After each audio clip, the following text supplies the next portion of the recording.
भगवत गीता हमें सिखाती है ये जीवन में कैसे जीना चाहिए। जय जय राम, जय श्री राम। হাই হ্যালো ছোড়ো, হরে কৃষ্ণ বলো। কে এই দেবতনয়? নেহাতি ছোট্ট এক শিশু, নাকি শ্রীকৃষ্ণের কোনো অবতার? অনর্গল বলে চলেছে কৃষ্ণ কথা। তার মুখ থেকে ধর্ম কথা শুনে মোহিত সকলে। এ তো বাবা মায়ের শেখানো কথা নয়, মন থেকে বলছে সবকিছু। ছোটদের মধ্যে নাকি ভগবান থাকে।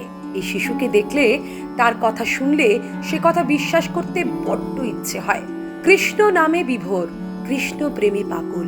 ঠোঁটস্থ শ্রীকৃষ্ণের প্রতিটি কাহিনী, তার কৃষ্ণ প্রেমে অবাক সকলে। সোশ্যাল মিডিয়ায় ভাইরাল তার প্রতিটি কথা। আধো আধো বল, কিন্তু তার গভীরতা যে কোনো বিজ্ঞ ব্যক্তির থেকে কোনো অংশে কম নয়। তার আত্মবিশ্বাস, তার মত প্রতিষ্ঠার ধরন সবাইকে হতবাক করে ছাড়ছে। অনায়াসে সে বলতে পারে গীতার মাহাত্ম্য, বলতে পারে পৌরাণিক নানান কাহিনী, যেন ঈশ্বরেরই বরপুত্র। নচেত এই বয়সে এত কথা সে জানতো কিভাবে?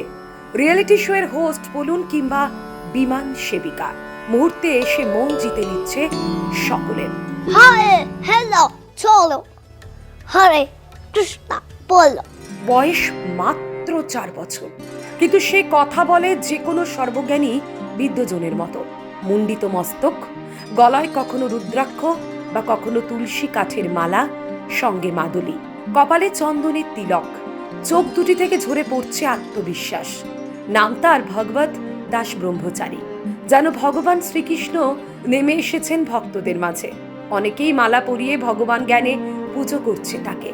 খেলাধুলার বয়সে শ্রীকৃষ্ণই যেন তার ধ্যান জ্ঞান। সে ছুটছে, লাফাচ্ছে শ্রীকৃষ্ণকে সঙ্গী করে। তার স্বপনে, জাগরণে, প্রশ্বাসে, নিঃশ্বাসে শুধুই শ্রীকৃষ্ণ। সম্বোধনে বলেন রাধে রাধে।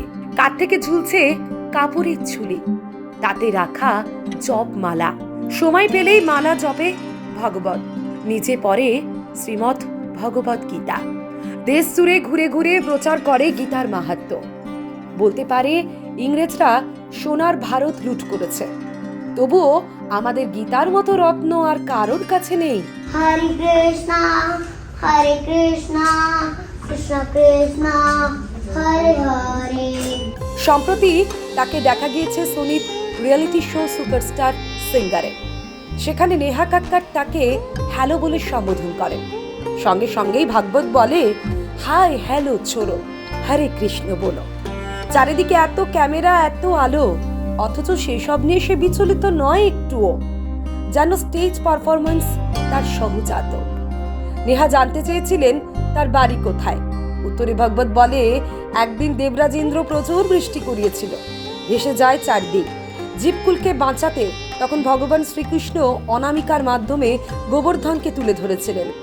সেই গোবর্ধনে আমি থাকি। ভাবুন একবার, এই ছোট্ট শিশুটি জানিয়ে দেয় ভগবান শ্রীকৃষ্ণকে না দিয়ে সে জল পানও করে না। তার মতে আগে সব খাবার ভগবান শ্রীকৃষ্ণকে নিবেদন করো, তারপর তার প্রসাদ গ্রহণ করো।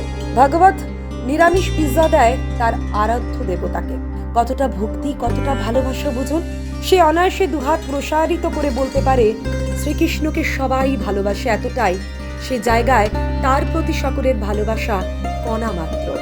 অর্থাৎ সব ক্ষেত্রেই এগিয়ে রাখা ভগবান শ্রীকৃষ্ণকে, তাতেই তার আনন্দ। কেন এই বয়স থেকেই কৃষ্ণ প্রেমে ডুবে রয়েছে সে? উত্তরে সে বলেন আমাদের জীবন অনির্দিষ্ট, কখনকার মৃত্যু আসবে তা আমরা কেউ জানি না। তাই সেই মৃত্যু আসার আগে যত পারবেন কৃষ্ণ নাম জপ করে নিন, তাতেই আনন্দ, তাতেই মুক্তি। ছোট্ট এই শিশুর মতে খেলনা কিভাবে চলবে তা লেখা থাকে ম্যানুয়ালে। তেমনি গীতা আমাদের জীবনের ম্যানুয়াল। মালা করো মালা, সেবা করো সেবা, কৃষ্ণ হরি বল।